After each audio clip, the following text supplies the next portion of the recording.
오늘도 칭의에 대해서 우리가 보여주는데 13장입니다. 칭의에 관하여 유의할 사항, 이제 거의 끝나갑니다.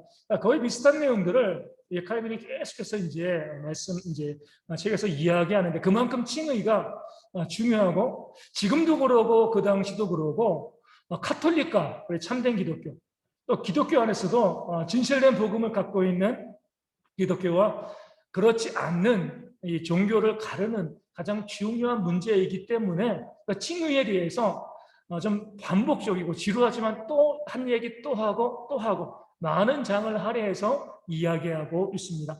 거저 주시는 칭의에 관하여서 유의할 두 가지의 사항, 이렇게 이야기하고요. 1번에 보면 칭의는 하나님의 영광에 도움이 되고 계시는 그분의 공의에 도움이 된다, 이렇게 말씀하고 있습니다. 책에 이렇게 나와 있습니다.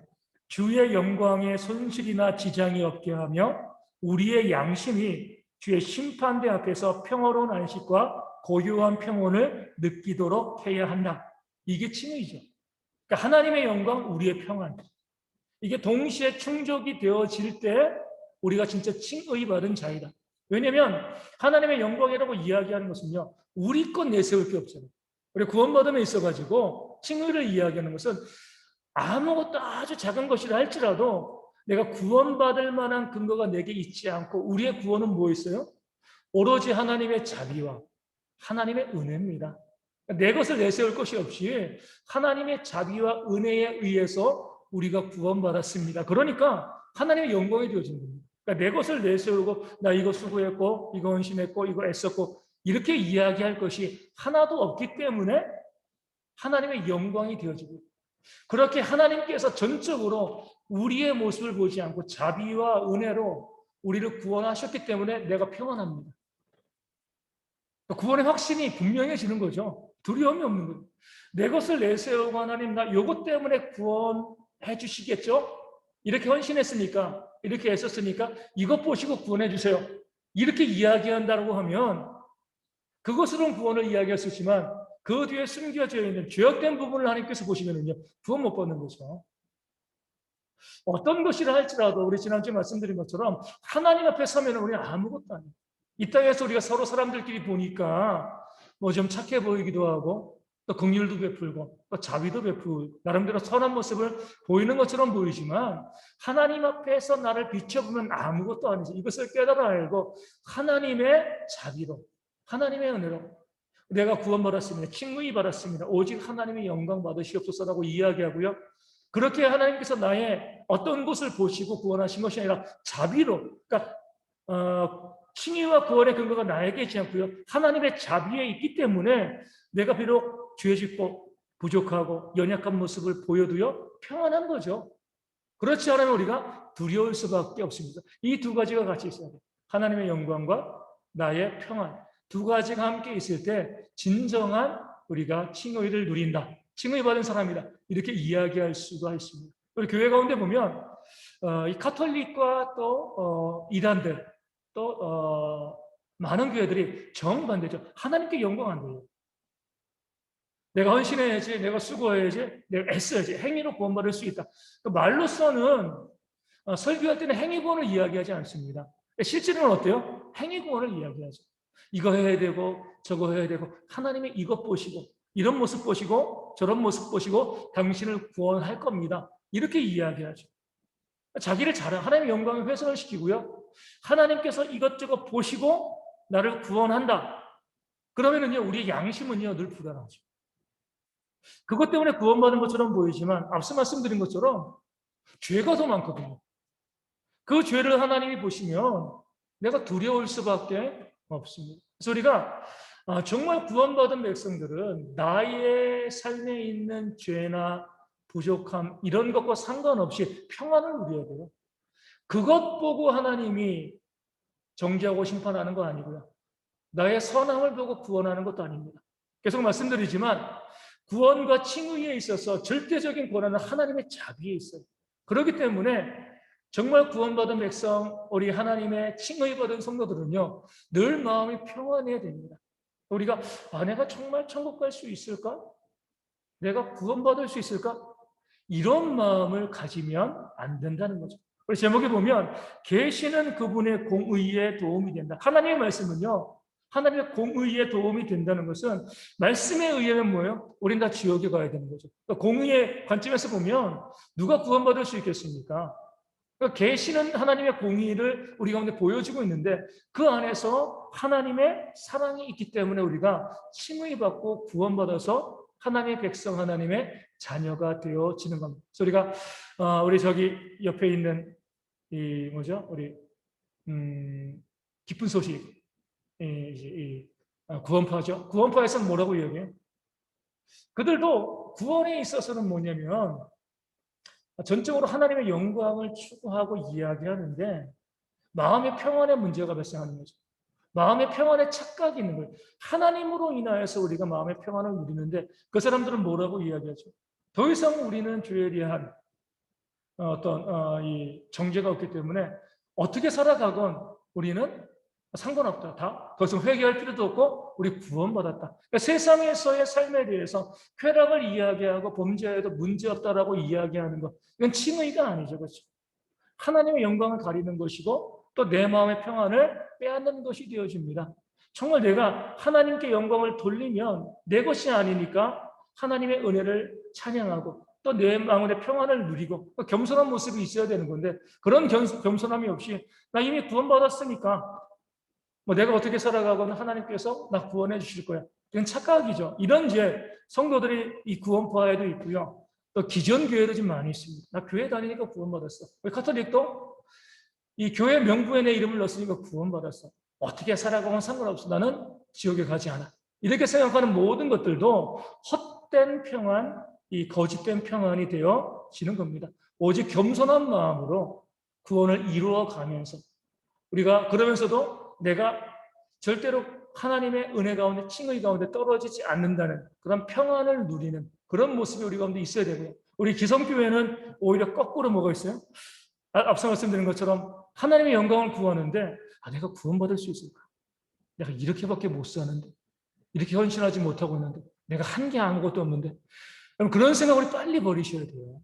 그 자체가 계속 사도 바울이 갈라디아 교회를 통하여서 또 그 서신서를 통하여서 계속 사도 바울과 대립하고 있는 행위 구원의 모습이 되어지기 때문에 그렇습니다. 그래서 우리가 항상 자비로우신 하나님을 바라보시면서 뭘 느껴야 돼요? 기쁨과 평안을 누리는 것. 이게 바로 진짜 구원받은 성도들의 모습이 되어집니다. 두 번째 보면 자기의 의를 자랑하는 자는 하나님의 영광을 빼앗는다. 그러니까 내가 어떤 것이건 조금이라도 내 자랑을 하는 것은 하나님께 반역하는 것이다. 이렇게 이제 이야기합니다. 쉽지 않은 거지만 우리가 저도 그러지만 저도 이제 오늘 아침에 기도할 때 하나님 자랑할 것이 없게 해달라고 자꾸 자랑하려고 하는데 이 자랑할 것이 없게 해달라고 이렇게 기도하는 것이 정말 중요한 기도 제목이다. 그러니까 자랑하게 되어지면요 반드시 하나님의 영광을 가리게 되어 있습니다. 내가 아무리 열심히 헌신하고 내가 목회자이고 교회 직분자이고 또 내가 이렇게 저렇게 또 남을 구제하고 또 섬기고 그런 것이 있어도 그 자랑하려는 마음이 우리 가운데 있게 되어지면 하나님의 영광을 빼앗는 거죠. 성경 말씀 중에 아주 탁월한 말씀이 있습니다.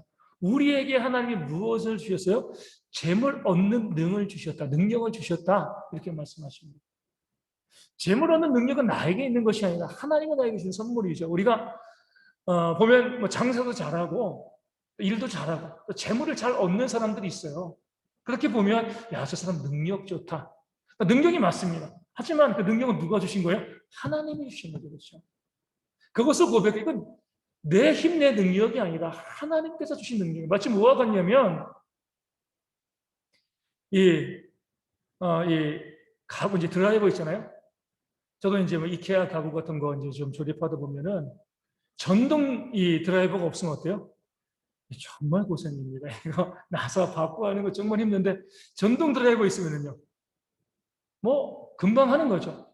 그러니까 하나님께서 우리에게 뭐 어떤 능력을 주신다는 게 그거죠. 내 힘으로 하면 너무나 힘든 건데 전동 드라이버를 쥐어주신 거예요. 누르기만 하면 그냥 쑥 박혀 나가는 거죠. 그러니까 내가 하는 것이 아니라 기계가 한 거잖아요. 기계의 능력을 한 겁니다. 마찬가지로 우리 가운데 내가 하나님께 자랑할 수 있는 헌신도 마찬가지고 뭐 재물 얻는 것도 마찬가지고 세상 가운데 지혜나 지식이나 뭐 공부하는 거나 이 모든 것 가운데 이것도 하나님께서 내게 주신 능력이다. 그러니까 내 힘과 내 능력이 아니다. 이 사실을 고백해 나가는 것.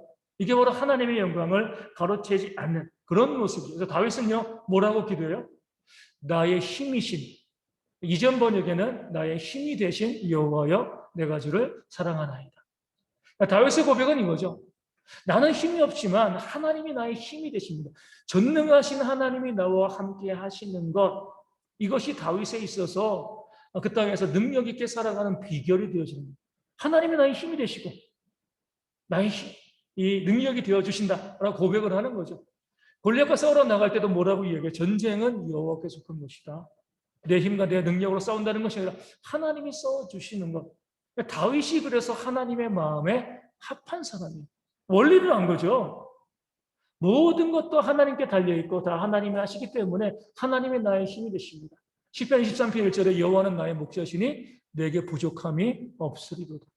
내가 열심히 성실하게 밤잠 안 자고 열심히 일하고 애쓰니까 내 삶에 부족함이 없습니다. 이게 아니죠. 여호와께서 나의 목자이시기 때문에 내 삶에 부족함이 없습니다. 그러니까 다윗이 가지고 있는 정말 좋은 신앙은 그거예요.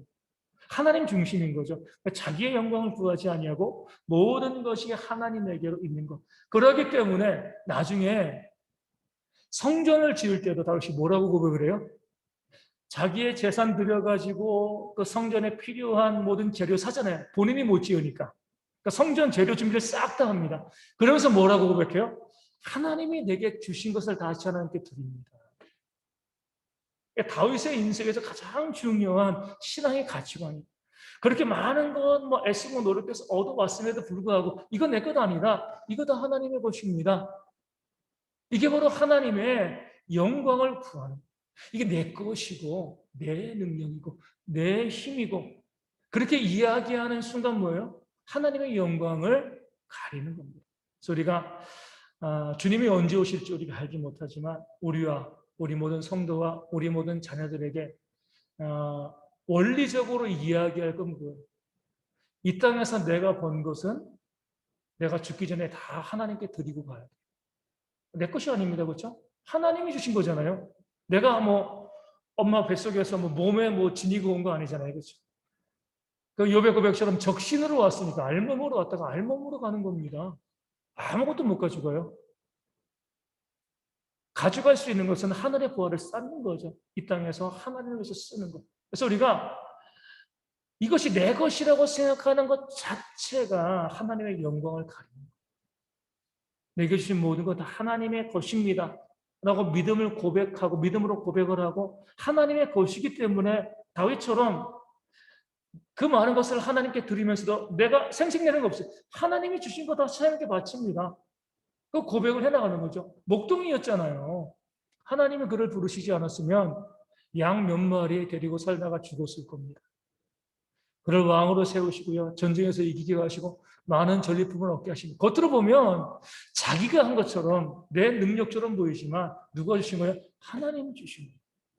이것을 고백하는 것이 정말 구원받은 자의 모습이 되어집니다. 내게 있는 모두가 다 생명까지라도 다 하나님의 것입니다. 다윗이 이야기한 것처럼 나의 힘이신 여호와 내가 주를 사랑합니다. 그래서 우리가 기도하실 때에 자주 말씀드리지만 제가 능력자가 되게 해달라고 기도하시면 안 돼요.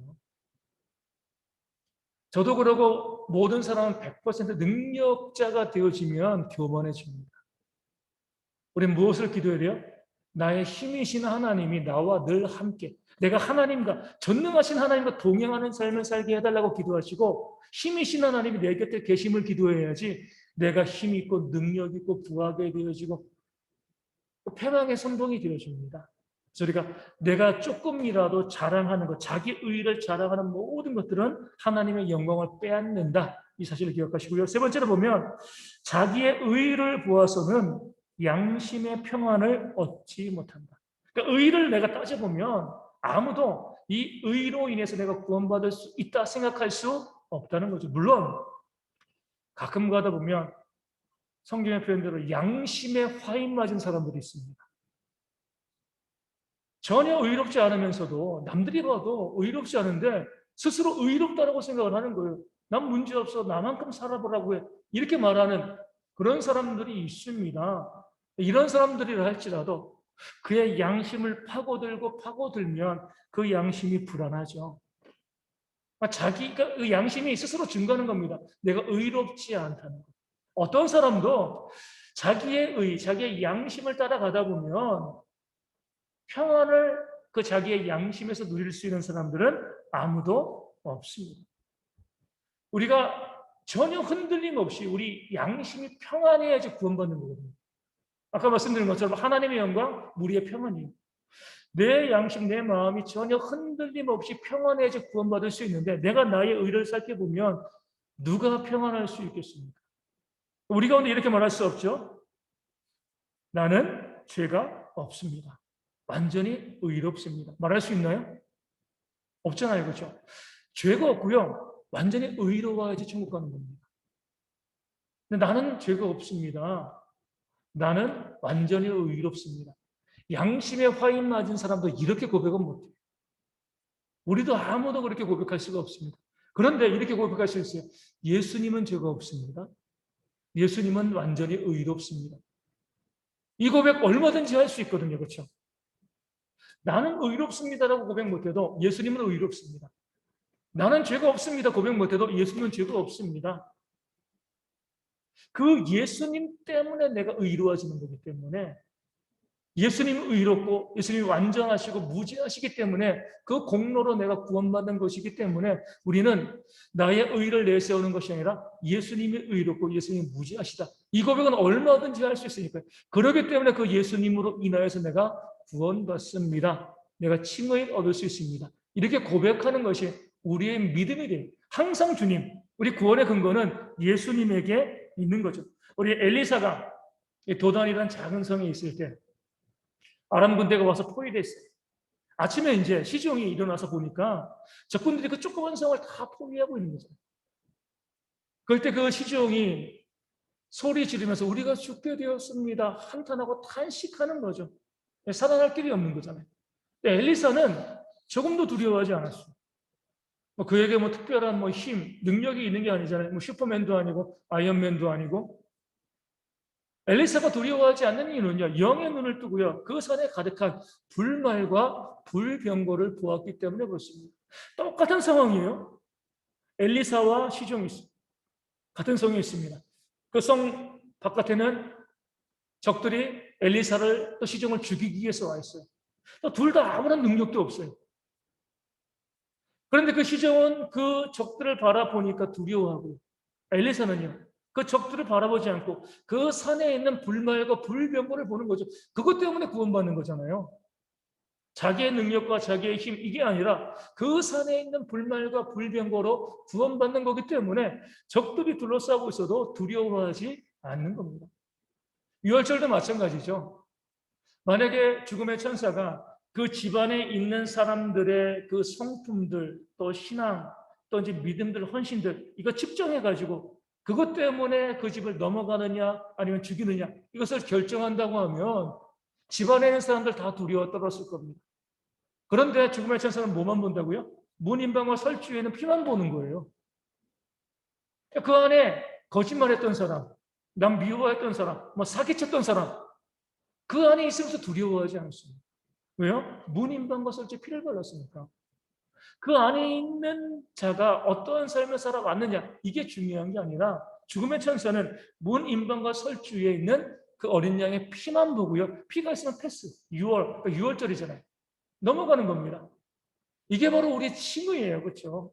우리의 의를 내세우고 우리의 의를 자랑하는 것이 아니라 우리가 우리를 바라보면요, 아무도 구원받을 수 없습니다. 그런데 그리스도를 바라보면, 그 피를 바라보면 우리는 전혀 두려움이 없이 구원의 확신을 가지고 지금 내가 죽는다 할지라도 아멘 하면서 하나님 품에 안길 수 있게 되어집니다.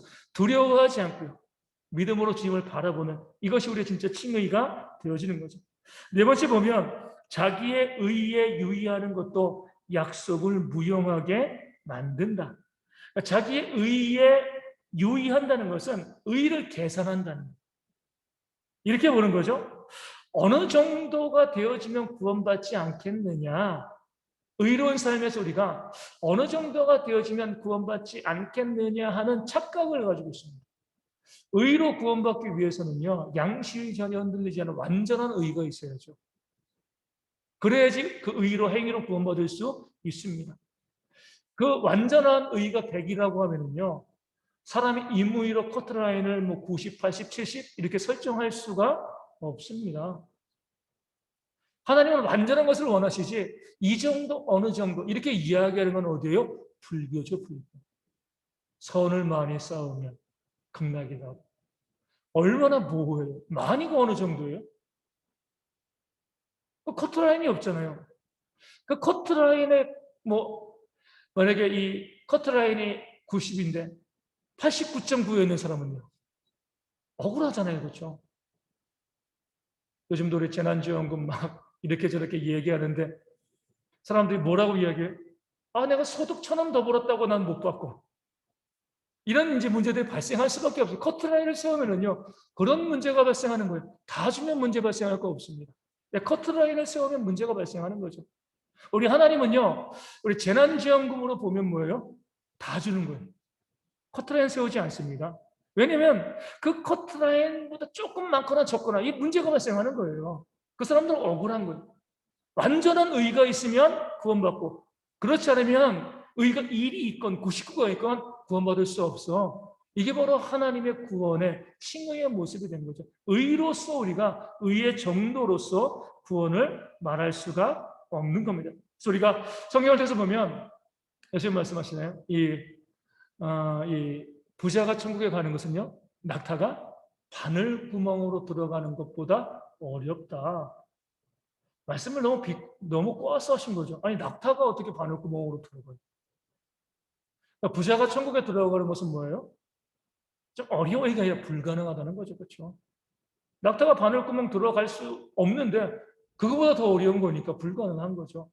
그러면서 우리 예수님께서는 이렇게 말씀하십니다. 그 다음 말씀이 중요하죠. 사람으로서는 할 수 없고 하나님으로서는 다 하실 수 있다. 그러니까 부자가 불의한 자를 대표하는데 구원받을 수 없죠. 일반 가난한 사람도 자신의 불의로 구원받지 못하는데 부자들이 불의가 더 심한데 구원받을 수가 없습니다. 다 똑같다는 거죠. 하지만 구원은 그렇게 의냐 불의냐 사람이 얼마나 선하냐 약간 따지는 것이 아니라 뭐예요? 하나님으로 써는 것이다. 하나님의 긍휼을 베풀어 주시고 자비를 베풀어 주시면 구원받는 것이지 내가 얼마나 더 의롭냐 의롭지 아니하냐 내가 더 낫냐 이거 따지는 것 자체는 이 구원의 의의가 되어지지 않는다는 거죠. 쭉 보게 되어지면 우리 구원은요 이 디지털입니다. 우리 이 불교는 아날로그죠, 그렇죠? 어느 정도를 이해하겠죠. 우린 1과 0이에요. 있냐 없냐. 죄가 있으면 지옥에 가고요. 죄가 없으면 천국 가는 겁니다. 딱 정도를 따져서 어느 정도 이야기하고 명확하게 죄가 있냐 없냐 이것을 따지는 것. 그래서 우리가 구원을 그렇게 따지면서 우리 세상에서도 보실 필요가 있어요. 뭐냐면은 세상에서 모든 일들 가운데에서 우리가 이것이 죄냐 아니냐 이것을 따지는 것이죠. 그러니까 우리 신앙생활에서 우리를 힘들게 하는 게 뭐냐면 큰 죄, 작은 죄를 나눕니다. 나는 조그만 죄는 져도 큰 죄는 안 지었으니까 나는 괜찮아. 하나님 보시기엔 다 똑같습니다. 죄가 있냐 없냐죠. 그러니까 우리가 죄가 크냐 작냐 이것을 가지고 막 다투고 싸우고 따지고 할 것이 아니죠. 내가 예수님을 믿음으로 죄가 있느냐 없느냐 그 죄가 다 용서를 받았느냐 죄가 하나도 없으면 의로운 것이고 구원받는 것이고요. 내가 죄가 하나도 없는 것은 나의 의에 있는 것이 아니라 예수님의 십자가에 있기 때문에 예수님 바라보고 칭의 받고 구원받게 되어지는 겁니다. 마지막으로 하나님의 거저 주시는 은혜를 믿어야만 양심이 평안하며 기도의 기쁨이 있다. 칼빈이 이렇게 이야기합니다. 아버지의 아름답고 다정한 이름을 생각하게 만들지 않는 믿음은 우리의 입이 저절로 열려 아버지라고 부르게 하지 않는 믿음은 진짜 믿음이 아니다. 그러니까 하나님 아버지의 아름답고 다정한 하나님 아버지를 아름답고 다정하게 생각하지 않는 그 믿음은 가짜 믿음이라는 거예요. 우리의 입을 벌려가지고 저절로 하나님을 향해서 아바 아버지, 아빠 아버지라고 부르게 하지 않는 믿음은 진짜 믿음이 아니라는 거죠.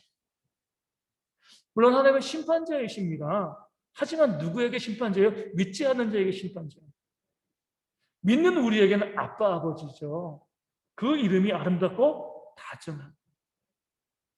우리가 하나님을 바라볼 때 그 하나님의 자비와 은혜를 바라보지 않는다라고 하면 우리의 믿음은 가짜라는 거예요. 계속 말씀드리지만 우리의 칭의는요, 우리의 구원은요, 하나님의 자비에 있습니다. 우리를 사랑하시는 그 하나님의 은혜 가운데 있는 거예요. 그 하나님께서 돌아온 탕자를 끌어안고 입맞추고요, 가락지를 끼우면서 그 아들로 삼아준 그 아버지의 사랑이 우리가 바라봐야 될 구원의 사랑이 되어집니다. 자꾸 우리 하나님을 때리시는 하나님, 매를 드시는 그런 하나님, 이렇게 생각하지 마세요. 우리가 범죄했을 때 흔히 말하는 사랑의 매를 드시죠, 그렇죠? 하지만 그 소리 잘못했을 때고요. 기본적으로 하나님은 어때요? 우리를 사랑으로 받아주시는 분이죠. 그러니까 사랑 중에서 우리가 범죄했을 때 우리를 책망하시고 징계하시는 것이지, 원래 때리시는 하나님이 가끔 사랑해 주시는 게 아니에요. 원래 사랑이 풍성한 하나님이 우리의 잘못이 있을 때 우리를 징계하시고 매질하시는 것이지, 기본적인 우리를 향한 하나님의 모습은요, 사랑이 되어집니다. 이 사실을 잊지 말라는 거죠. 그 사랑으로 우리가 칭의를 받았기 때문에 그렇습니다. 그래서 우리가 칼빈이 이야기하는 것, 맨 마지막에 기도의 기쁨입니다. 우리가 하나님의 자비하심을 아는 사람은요, 기도에 힘쓸 수밖에 없습니다. 하나님께서는 우리 가운데 늘 좋은 것 주시려고 애쓰시고 늘 우리의 기도를 들어주시고 우리 함께 하시는 그런 하나님이시니까. 우리 아이들도 그러잖아요. 정준이도 마찬가지인데, 가끔가다 이제 저랑 집사람이 있으면 한 사람에게 혼날 경우 있잖아요. 제가 이제 정준이를 혼낸다. 그럼 잘 때 누구랑 자요? 엄마랑 자요. 아빠랑 안 자요. 엄마가 혼낸다. 그럼 누구랑 자요? 아빠랑 자요. 혼내면 가까이 가지 않아요. 아이들. 자기가 잘못했음에도 불구하고 혼내면 가까이 가지 않습니다. 넉넉하게 품어주고 안아주고 그렇게 하면 가까이 오게 되어 있습니다. 우리가 기도할 수 있다는 것 자체가 하나님의 자비하심을 알고 있다는 거예요. 얼마나 좋습니까? 하나님께서 우리 아버지신데 내 삶에 어려운 건 문제가 있어요. 그 문제 가지고 우리가 하나님께 나아가면 들어주시고 응답하시고 또 채워주시고 고쳐주시는 그런 하나님이시잖아요. 그런 하나님을 알고 있다라고 하면 우리 성도들은 기도할 수밖에 없습니다. 기도하러 나갈 수밖에 없습니다. 기도하지 않는다는 것 자체가 하나님을 잘못 알고 있거나 하나님 믿지 않고 있다는 거죠. 우리가 기도할 수 있는 것, 기도하러 나가는 것, 그것도 그냥 나가는 것이 아니라 기쁨으로 즐거움으로 기도하러 나가는 것 자체가 우리에게 주시는 하나님의 은혜의 증거가 됩니다. 그렇기 때문에 다니엘은요, 하루에 3번 시간을 정해놓고 하나님께 기도했잖아요. 그 일을 감당해서 한 나라의 총리로서 일을 감당하면서 기도하지 않고서는 그 일을 감당할 수 없기 때문에 그렇습니다. 예전에 말씀드린 것처럼 어떤 이제 이 순복음교회 우리 장로님이지. 하루 이제 8시간 기도하시는. 저도 못 따라가는데. 하루 24시간 하잖아요. 딱 3등분이에요. 8시간 주무시고 8시간 기도하고 나머지 8시간은요. 고위직 공무원이거든요. 국가 가서 일하고. 다른 거 없어요. 888입니다. 888. 기도 8시간, 잠 8시간, 그리고 이 나라에 출근해서 일하는 거 8시간. 물론 이제 밥 먹는 시간이고 다 이제 하지만 대체적으로 봤을 때 아주 크게 이 8시간, 8시간, 8시간 나누고 살아갑니다. 사람들이 이야기하기가 아니 개인적인 삶도 없고 친구들도 안 만나고 뭐 하시는 겁니까? 친구들은 나라 일 안 할 때 만나면 되는 거잖아요. 그렇죠? 주 5일 일하는 거니까 토요일 주일날 만나면 되는 거잖아요. 그분이 말씀하시는 건 이거예요. 내가 이 나라 일을 감당하고 고위 공무원으로서 일을 감당함에 있어서 내가 8시간 기도하지 아니하면 내가 이 일을 감당할 수가 없다. 그분을 보면 그 기도가 무거운 짐이 아니에요. 여기 힌트가 있는 거죠. 기도가 무거운 짐이 돼서 어쩔 수 없이 내가 그래 기도하지 않으면 내가 죽을 수밖에 없으니까 기도해야지. 이렇게 하면요 그거 습관이 되어질 수가 없습니다. 기도하러 나가는 것이 즐거운 거예요. 기쁜 거예요. 하나님이 자비로우신 아버지이시고 내가 기도할 때마다 하나님께서 기도를 들으시고 응답하여서 기도하지 않고 내가 8시간 했을 것 기도하고 1시간 만에 해결케 하시는 그런 하나님을 바라보는 거죠. 그런 하나님을 만나니까 기도하는 것이 일이 되어지는 거예요. 일을 풀어나가는 과정이 되어지는 거죠. 기쁨으로 8시간 기도하는 거죠. 우리가 그렇게 기도할 수는 없지만 다니엘도 그렇게 많이 기도는 안 했을 거예요. 시간을 정해놓고 자비로우신 하나님께 우리가 기쁨으로 나가서 기도하는 것 자체가 내가 구원받은 주의 백성임을 증명하는 그런 근거가 되어집니다. 모든 성도들이 더 기도의 기쁨을 누리면서 또 기도함으로 하나님의 은혜를 누리는 그런 모습들이 우리 가운데 있기를 소망합니다. 우리 여기까지